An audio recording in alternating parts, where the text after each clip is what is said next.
حضرات گرامی قدر انشاءاللہ آج آپ حضرات کے سامنے سورہ یوسف کے بعد اہم مضامین کو رکھنے کی کوشش کروں گا۔ سورہ یوسف کے حوالے سے اللہ تبارک و تعالیٰ نے اس بات کا ذکر فرمایا ہے کہ نحن نقص علیک احسن القصص بما اوحینا الیک ھذا القرآن وان کنت من قبلہ لمن الغافلین۔ ہم نے جو آپ کے اوپر قرآن مجید اتارا ہے اس میں سے بہترین واقعہ یوسف علیہ السلام کا واقعہ ہے، اور اللہ تبارک و تعالیٰ کی وحی کے نزول سے قبل حضرت رسول اللہ صلی اللہ علیہ وسلم اس واقعے سے آگاہ نہ تھے۔ اللہ تبارک و تعالیٰ نے وحی کے ذریعے حضرت رسول اللہ صلی اللہ علیہ وسلم قلب اطہر کے اوپر اس واقعے کو نازل فرما دیا۔ اس واقعے کے پس منظر میں بہت سی ایسی باتیں ہیں جن کو سمجھنا واقعے کی اہمیت کو اور واقعے کی حیثیت کو سمجھنے کے حوالے سے بہت مفید ہے۔ حضرت رسول اللہ صلی اللہ علیہ وسلم کی دعوت بالکل سچی دعوت تھی، اس میں نہ کسی قسم کا شک تھا، نہ کوئی ریب تھا، نہ کوئی تردد تھا، لیکن اس کے باوجود آپ کے اپنے کزنس، آپ کے قبیلے والے آپ کی مخالفت کرتے، آپ کو ایذا دیتے۔ ایسے عالم میں اللہ تبارک و تعالیٰ نے صبر کا اعلان فرما دیا، قد نعلم انه ليحزنك الذي يقولون فانهم لا يكذبونك ولكن الظالمين بآيات الله يجحدون۔ ہمیں پتہ ہے کہ لوگوں کی باتیں آپ کو ایذا دیتی ہیں، لیکن اللہ تبارک و تعالیٰ اس امر کا اعلان فرماتے ہیں کہ لوگوں کی باتوں کے ایذا دینے سے کچھ فرق نہیں پڑتا، اس لیے کہ یہ ظالم آپ کو نہیں جھٹلاتے بلکہ یہ ظالم تو اللہ تبارک و تعالیٰ کی آیات کو جھٹلاتے ہیں۔ حضرات گرامی قدر، حضرت رسول اللہ صلی اللہ علیہ وسلم پر اللہ تبارک و تعالیٰ نے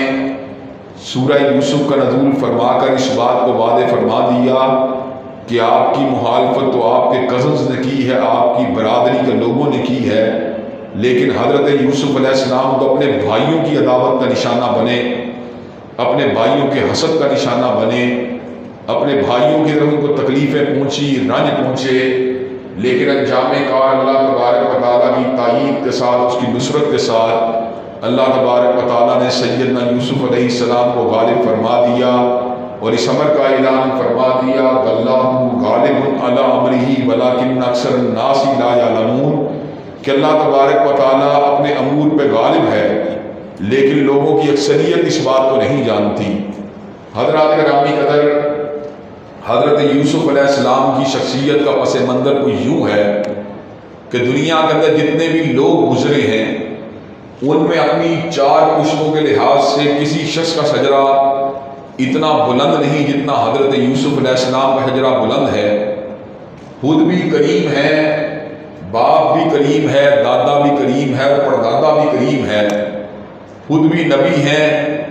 بابا یعقوب بھی نبی ہیں، دادا اسحاق بھی نبی ہیں، پردادا حضرت ابراہیم علیہ السلام بھی نبی ہیں۔ حضرات گرامی قدر، حضرت یوسف علیہ السلام بالکل چھوٹی عمر کے بچے تھے کہ اللہ تبارک و تعالیٰ نے ان کو ایک سپنا دکھایا۔ اس سپنے میں کیا دیکھتے ہیں؟ انی رأیت احد عشر کوکبا والشمس والقمر رأیتهم لی ساجدین، دیکھا 11 ستارے، سورج اور چاند مجھے سجدہ کر رہے ہیں۔ حضرت یوسف علیہ السلام نے اپنے خواب کو بابا یعقوب علیہ السلام کے سامنے رکھا۔ حضرت یعقوب علیہ السلام کو اس بات کا علم تھا کہ حضرت یوسف علیہ السلام کے بڑے بھائی، 10 بڑے بھائی، ان کے بارے میں حسد کا شکار ہیں۔ حضرت یوسف علیہ السلام کل 12 بھائی تھے، جن میں سے ایک بھائی ان کا ماں جایا بنیامین تھے، اور باقی 10 بھائی تھے جنہیں حضرت یوسف علیہ السلام سے اس وجہ سے حسد تھا کہ بابا یعقوب حضرت یوسف علیہ السلام اور ان کے بھائی بنیامین سے باقی بھائیوں کے مقابلے میں زیادہ محبت کیا کرتے تھے۔ ناانصافی والی کوئی بات نہیں تھی، حق تلفی والی کوئی بات نہیں تھی، زیادتی والی کوئی بات نہیں تھی، لیکن محبت ایک دل کا فعل ہوتا ہے جس کے اوپر انسان کا ذاتی اختیار نہیں ہوتا۔ حضرت یوسف علیہ السلام اور جناب بنیامین سے کو جو وابستگی تھی، باقی بھائی اس بات کو محسوس کیا کرتے تھے، چنانچہ حضرت یعقوب نے اپنے بیٹے جناب یوسف کو مخاطب ہو کر یہ بات کہی لا تقصص رؤیاک علی اخوتک، کہ تو نے اپنے اس حال کو اپنے بھائیوں کو بیان نہیں کرنا، وہ تیری دشمنی کے اوپر آمادہ و تیار ہو جائیں گے۔ حضرات گرامی قدر، یہاں پر رک کے میں تھوڑی سی بات آپ حضرات کے سامنے یہ بھی کرنا چاہتا ہوں کہ خواب جو ہوتا ہے اس کے اندر کئی مرتبہ بشارت کا پہلو بھی ہوتا ہے، کئی مرتبہ اس میں تنبیہ کا پہلو بھی ہوتا ہے، اور کئی مرتبہ خواب آپ کی سوچوں کا شاخسانہ بھی ہوتا ہے، اور کئی مرتبہ خواب کے اندر شیطانی اثرات بھی آپ کے اندر جو ہیں آپ کے دل اور دماغ میں حلل ڈالنے کی کوشش کرتے ہیں۔ چنانچہ جب اچھا خواب آئے تو انسان کو صرف ان لوگوں کے ساتھ شیئر کرنا چاہیے جو انسان کے ساتھ پیار کرنے والے ہوں، محبت کرنے والے ہوں، لگاؤ رکھنے والے ہوں، اور جو انسان سے حسد کرنے والے لوگ ہیں انسان کو اپنے اچھے خوابوں سے کو کبھی بھی آگاہ نہیں کرنا چاہیے، اور اگر برا خواب آئے تو اس کو دھتکار دینا چاہیے، اللہ تبارک و تعالیٰ کی پناہ کو شیطان لعین کے شر سے اور اس خواب کے شر سے طلب کرنا چاہیے، اس کو کسی کو شیئر نہیں کرنا چاہیے۔ بہت سے لوگ جو ہوتے ہیں اپنے اچھے خواب بھی ہر بے وقوف کو، ہر عقل مند کو، ہر عالم کو، ہر جاہل کو سنا رہے ہوتے ہیں،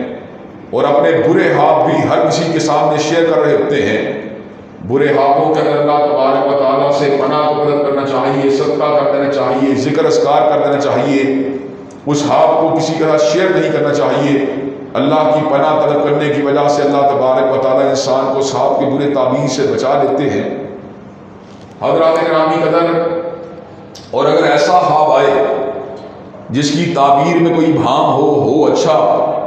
لیکن اس کی تعبیر انسان کو سمجھ نہ آ رہی ہو تو کسی ماہر عالم دین سے شیئر کرنا چاہیے جو خوابوں کے اسرار و رموز کو سمجھتا ہو۔ ہر قسم ناقص کے سامنے اپنے خواب کو بیان کر دینا یہ عقل مندوں والی عادت نہیں۔ حضرات گرامی قدر، ادھر یہ خواب حضرت یوسف نے سنایا، ادھر حضرت یعقوب نے تعبیر کی کہ پہلی بات تو یہ ہے کہ اپنے بھائیوں کو یہ خواب نہ سنانا،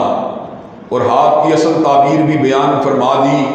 کہ تیرے باپ اسحاق، تیرے دادا اسحاق پر، تیرے باپ یعقوب پر اور تیرے دادا ابراہیم کے اوپر اللہ نے جس طرح اپنی نعمتوں کو تمام کیا،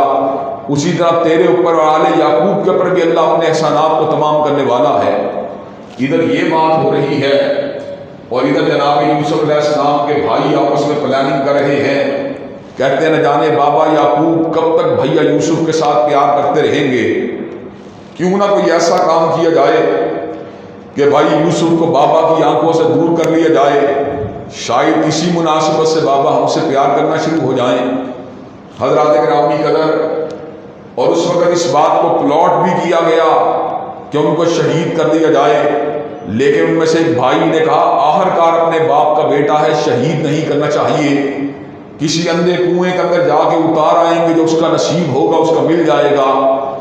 حضرات گرامی قدر اپنے بابا یعقوب کے پاس آتے ہیں اور کہا آپ بھیا یوسف کے معاملے کے اندر ہمارے اوپر کیوں اعتبار نہیں کرتے؟ آپ ہمارے ساتھ ان کو روانہ کیجیے، وہ کھیلیں گے، دوڑیں گے، بھاگیں گے، اور ہم بھی ان کے ساتھ ہوں گے۔ تو حضرت یعقوب علیہ السلام نے اس خدشے کا اظہار کیا کہ تمہارا عمر کا، تمہارے مشاغل کا ان کے ساتھ ایک گیپ ہے، کہیں ایسا نہ ہو کہ تم آگے نکل جاؤ دوڑ بھاگ کے اندر اور بیٹا یوسف جو ہے پیچھے رہ جائے اور جنگل کا کوئی بھیڑیا یا درندہ اس کو کھا جائے۔ حضرات گرامی قدر، حضرت یعقوب علیہ السلام کے اس خدشے کھٹکے کو انہوں نے اپنے پلان اور پلاٹ کا حصہ بنا لیا۔ حضرت یوسف علیہ السلام کو اندھیرے کنویں کے اندر ان کے وجود سے کپڑوں کو اتار کر کنویں کے اندر اتار دیا، اور کپڑوں کے اوپر خون کو، جیلی خون کو لگا کر اپنے باپ یعقوب علیہ السلام کے پاس روتے ہوئے آئے کہ بابا وہی ہوا جس بات کا خدشہ اور ڈر تھا، ہم آگے نکل گئے اور بھیا یوسف جو ہے پیچھے رہ گئے، ان کو بھیڑیا کھا گیا۔ ادھر یہ بات ہو رہی ہے، ادھر پروردگار عالم نے اپنی وحی کو حضرت یوسف کے قلب پہ نزول فرما دیا چھوٹی سی عمر کے اندر۔ وَأَوْحَيْنَا إِلَيْهِ لَتُنَبِّئَنَّهُم بِأَمْرِهِمْ هَٰذَا وَهُمْ لَا يَشْعُرُونَ۔ ایک وقت آئے گا آپ جو آج آپ کے ساتھ معاملہ ہو رہا ہے اس معاملے کی حقیقت سے آپ اپنے بھائیوں کو آگاہ کریں گے، اور ان کو شعور بھی نہیں ہوگا کہ ہم کیا سوچ رہے تھے اور معاملہ کہاں تک پہنچ گیا ہے۔ حضرات گرامی قدر، حضرت یعقوب علیہ السلام کے سامنے قمیص کے اوپر جیلی خون مل کر جس وقت بیٹے آتے ہیں، بابا یعقوب کے دل نے اس پلاٹ کو قبول نہیں کیا. کہا میں صبر کرتا ہوں اس بات کے اوپر جو اطلاع تم دیتے ہو، اور اللہ کو پتہ ہے اس معاملے کی حقیقت کیا ہے. حضرات گرامی قدر، ایک قافلہ جو مصر کو جا رہا تھا پانی پینے کے لیے